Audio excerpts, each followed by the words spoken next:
अस्सलाम वालेकुम। हाँ जी, की हाल ने सारे भाइयों का? ठीक हो? उम्मीद करदा सारे भाई ठीक होने हो। जनाब अज असी बड़े दिन बाद इकट्ठे होए डेरे च, क्योंकि असी अज जा रहे हैं पूरी टीम मुशहरे ते उस्ताद री वेखो चेक करो किवें खा रहे हैं। फ्री दा इंज ही खाई दा। उस्ताद जी अज असी कित्थे जा रहे हैं भला? जनाब अज असी जा रहे हैं पंजाबी अदब दे बहुत ही वड्डे दो त्रै नां ने। नां तुहानू मैं नहीं दसने, मैं ना उन्हां दे दो शेरां दे बोल सुनाने ने ते तुसां कमेंट च दसना कि असी किन्नू मिलन जा रहे हैं।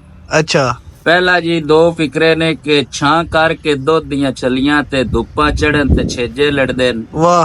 मैदान जगीर नहीं बालां दी जंग मरद भेजे लड़दे न। ते दूजा सानू छोड़ गया है चंगा नो कीता तेरे नाल ते साजे साहसे हासे जियो जे भावें लोकां लई तैथों कदों कोई लापरवाह से। तुसें दसना कि केड़ा शायरां नू असीं मिलण जा रहे हैं जी। शबीर आलम चद्दड़ कोल खानपुर। अली कुबरी हौली हौली जनाब, हम आप अपनी गाड़ी के पास जा रहे हैं। उस लाला जी अगू वेख्या जे अगू ना कोई गड्डी पै जाए। अजय तुहाडा हुण ब्याह करना है, ठीक है। हमारी गाड़ी आ गई है तो हम अपनी गाड़ी में देखे चेक करे जा रहे हैं।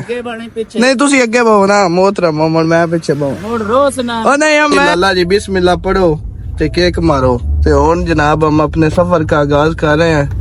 ऐ खुली है तुम्हारी साडे दा छत भी खुला है ते हुण जनाब असी अपने पिंडू निकल पे हैं।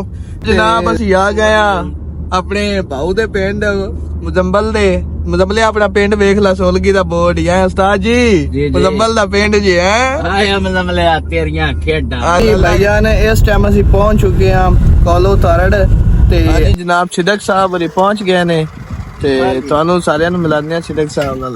जनाब अस्सलाम वालेकुम, क्या हाल है? ठीक हो? खुश हो जी। आइए जनाब मोहतरम की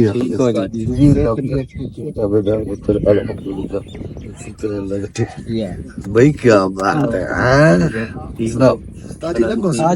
बैठो साजी एक बार